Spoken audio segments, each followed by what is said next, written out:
Hi, I'm Car, and I saw that Kohai recently uploaded a recording of my dream story that I entered, which was a dream journal entry that I put on Night Realm. So, I also noticed that he only did like half of the entry and then was like, I am done.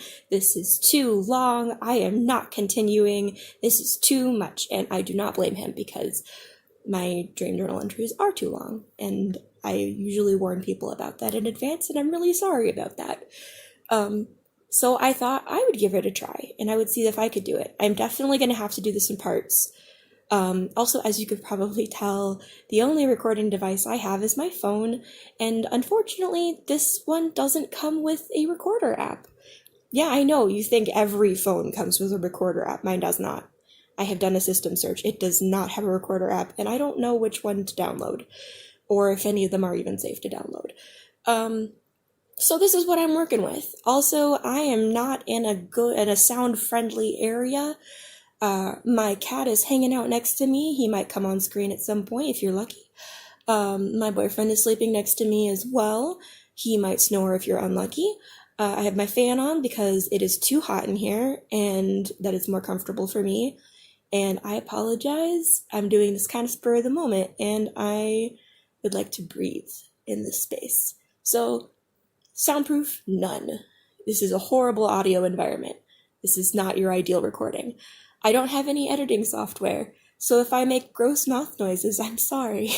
Or if I flub a line, just one take. If I need water, taking a water break. If I mess up in any way, we're just gonna go with it. This is just what we're gonna deal with. So, all right. And I've decided I'm gonna pause in the middle of reading the entry in certain places to explain things, just because that way it's different than Kohai, so I'm not doing the exact same as him. If you want just the full story through, well, not the full, but half the story through without pausing, go listen to Kohai's. If you want dumb analysis stuff, you can stay here. Have fun. I'll link Kohai's in the description. And I hope that YouTube has some kind of free editing software included, because otherwise this is going to be an adventure. Okay, so this particular lucid was pretty long, clearly, and it took up a lot of my night. I noticed the DC, which is dream character, of a princess who could operate what was basically an inherited mobile suit armor like Escaflowne. If you have not seen Escaflowne, you should watch Escaflowne. It is an anime, and it is really good. Yes, I know their noses look stupid. Just bear with it. It's a really good show, trust me. She was clearing out dungeons in her kingdom. She caught my interest, so did one of my standard loose possessions, where I tap at the back of her mind, ask for permission to hitch a ride in exchange for helping her out, and then connect part of my spirit self to her when I got the okay. So it was easy for me to follow her and keep track of her. This is something I do often. Taking a break, taking a pause. This is a dream control thing I often start dreams with, where I'm just like a floating spirit thing, no body, or if I have a body, I ditch it, and then I become a floating spirit thing. And then I check around and use scan, which, that's a separate video. Basically, I sense around, and I check and see if there's any dream character who I feel would be the most interesting, or who I feel the strongest connection to, or whoever piques my interest, whoever I want to follow around for my dream. And when I find them, I just kind of reach out and tap the back of their mind. I don't know how best to explain that. It's like talking to their subconscious, kind of. And then I just ask permission to hitch a ride, and I don't possess them in their body. I'm just kind of connect to I just kind of connect to a part of them. So not physically, it's just I just kind of tether to them temporarily. So I'll follow them around, and so that way if I wander off, I can find my way back. And I will only fully possess somebody if they need my help, which I'm going to describe later in this. But so, I mean, if you have any questions about it, you can reach out to me on Discord. I don't know how well I'm not great at explaining things, and I'm sorry about that. I'm working on it. So I think I'm gonna continue until I get to the next point that we might want to talk about. I'm stalling while I find the place I left off. I didn't have my own body for any of this dream. Wait. Yes, keep track of her. I didn't have my own body for any of this dream. I just sometimes shared hers to watch from her perspective, or to pop in to help her maneuver when she was struggling, and then pop back out again when she didn't need my help anymore, as I was explaining earlier, yeah. One of the people who sometimes cleared dungeons with the princess was another young woman, her age, who piloted a mobile suit whose original owner was a queen. That queen had been married to the king who originally owned my princess's mobile suit. I learned this through scan, info dumps, etc., which gotta be another thing that we talk about later. The king and queen were the princess's ancestors. Old mobile suits were known to sometimes influence their riders with strong residual emotions of the original owner. The princess's mobile suit didn't really affect her. It just felt to her like her great-great-grandfather's spirit was watching over her. To her credit, he was. I sensed part of his awareness still in the mobile suit, and I saw him next to her during the times when they were most in sync. And it's sort of like he was in like a different layer of the dream. She wouldn't be able to see him, but since I was like spirit thing anyway, I could see him too. And I'm good at doing that, so where did I leave off? I scrolled. This is gonna be an awful recording. Oh no. Great-great-grandfather to credit. He was! I sense part of his noir is still in the mobile suit. Most in sync. Yes. I'm so sorry about this. The Queen's mobile suit had a strong effect on its pilot. The Queen had been known to have been head over heels in love with the king to the being unable to talk points of being obsessed. That affected the pilot more and more over time, and she started to become obsessed with the king's mobile suit pilot, the princess. The obsession started out mild, but became stronger and stronger until I worried about whether she was turning into a yandere. Yandere, you can look that up. Anime peoples, you know. Each dungeon was assigned a level. The princess had cleared them out in order, starting from the level 1 dungeon. She was midway through the 10th level dungeon when she was contacted over comms and told to return home to the capital. She saw her uncle, the king's brother, and some of his men on a wooded path on her way home. I felt right away that something was up, and that it would be bad for him to notice her. I stopped her from stepping out into the open, and made sure they wouldn't notice her, even if she was behind cover. So basically, I gave her a heavy suggestion to stop, and then I used my own dream control to make it so that she wasn't noticeable. Her uncle and his men were outside the opening to a higher level dungeon, much higher than level 10. It looked like a huge hole with a stone rim, like one around a well, like, you know, like the stereotypical well, like in The Ring, where they have this stone circle around the top. It was like that, but this is not The Ring. This is not a scary one. Okay. Her uncle was facing a man with the rest of his men behind him. He demanded that the man assassinate the princess. The man refused. Her uncle started torturing the man and tried to get him to agree to do it, but the man wouldn't budge. I felt that the man wasn't gonna cave. Read his mind, he wasn't gonna. And the princess's uncle was gonna kill him if we didn't stop him. Read his mind, he was gonna kill him.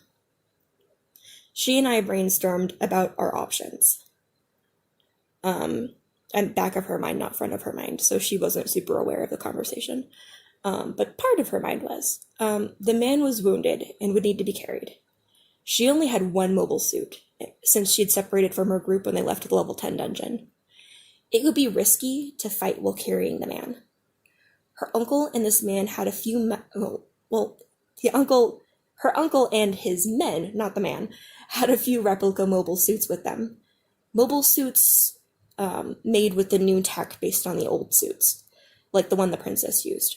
So basically, like if you're familiar with Gundam, these were like Gundam's model on the original Gundams, depending on which Gundam you're watching.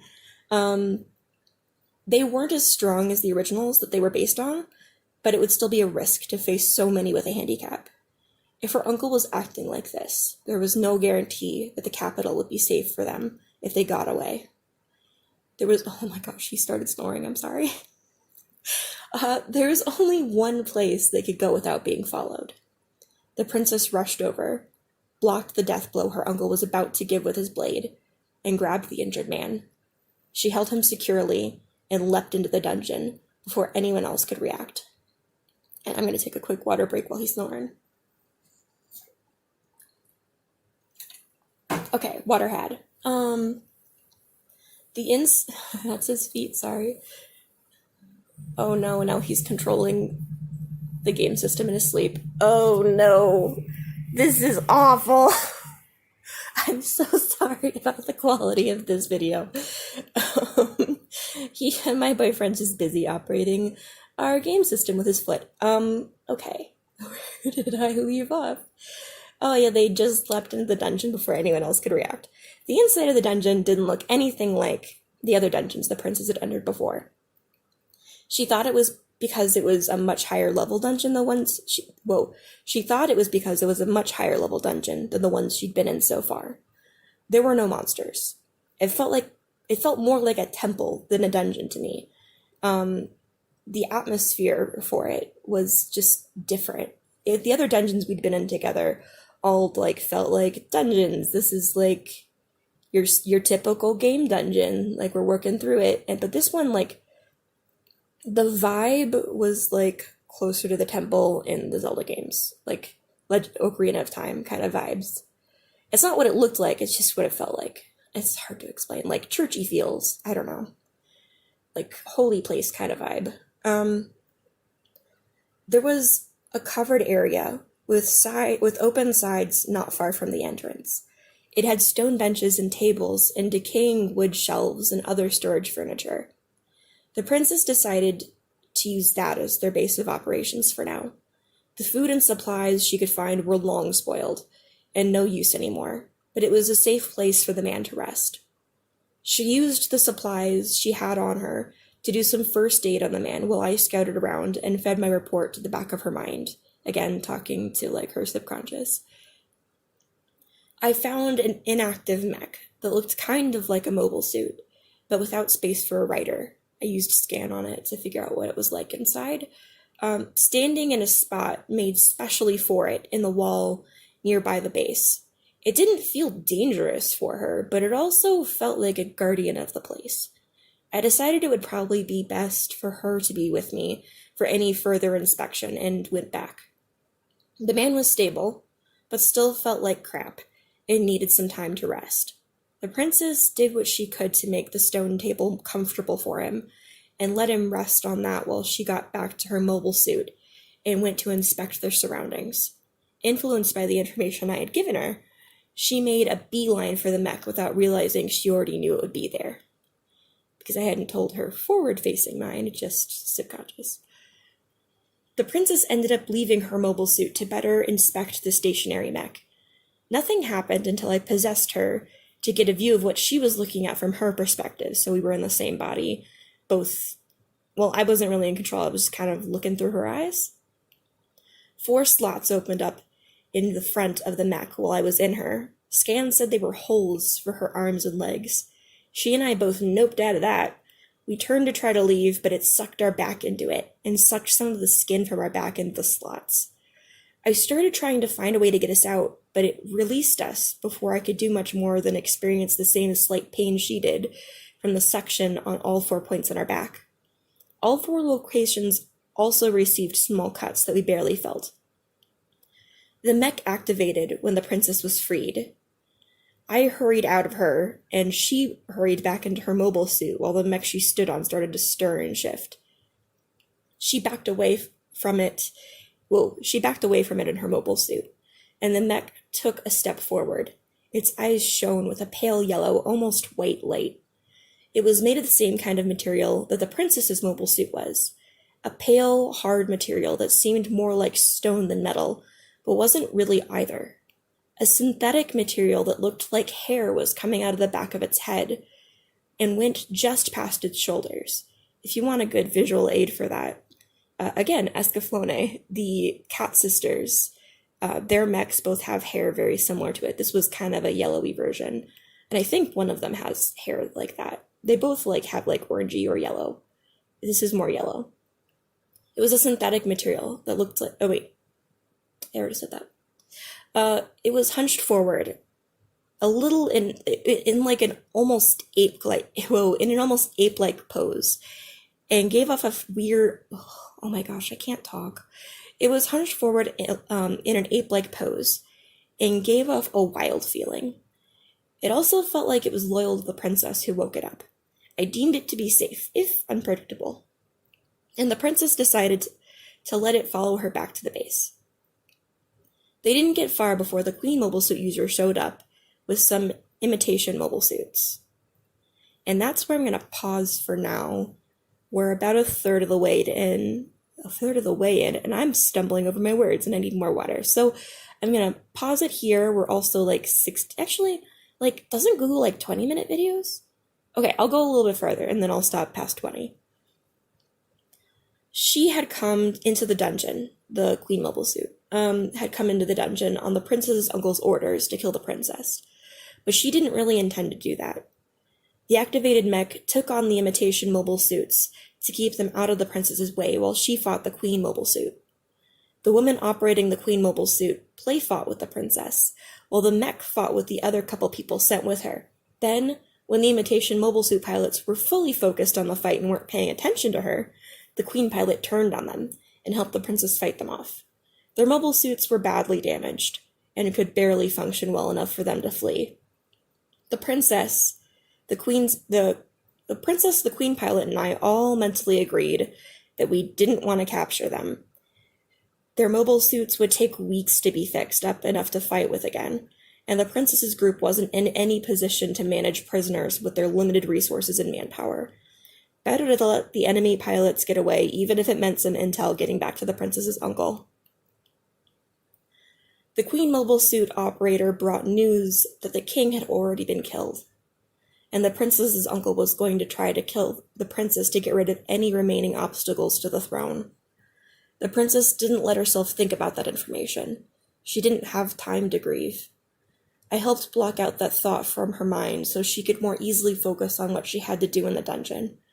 I said it so the knowledge would fully resurface when she was safe and had time to grieve. It probably wouldn't be long before more men were sent after them. The princess, Queen pilot, and guardian mech explored the dungeon while regularly checking on the injured soldier. They found a couple more guardian mechs that were activated the same way. 4 slots showed up when I possessed the princess.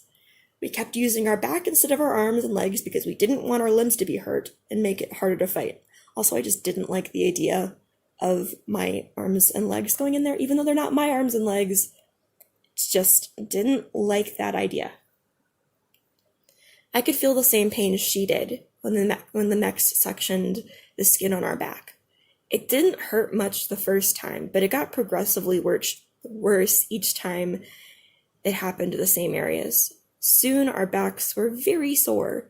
I wondered if an old back injury I had in my waking body was acting up in the night, and if that was the cause of this particular plot element. If so, I'm really sorry to that princess. Dreams just kind of happen to incorporate real-life pain sometimes, and he is still snoring. I am so sorry.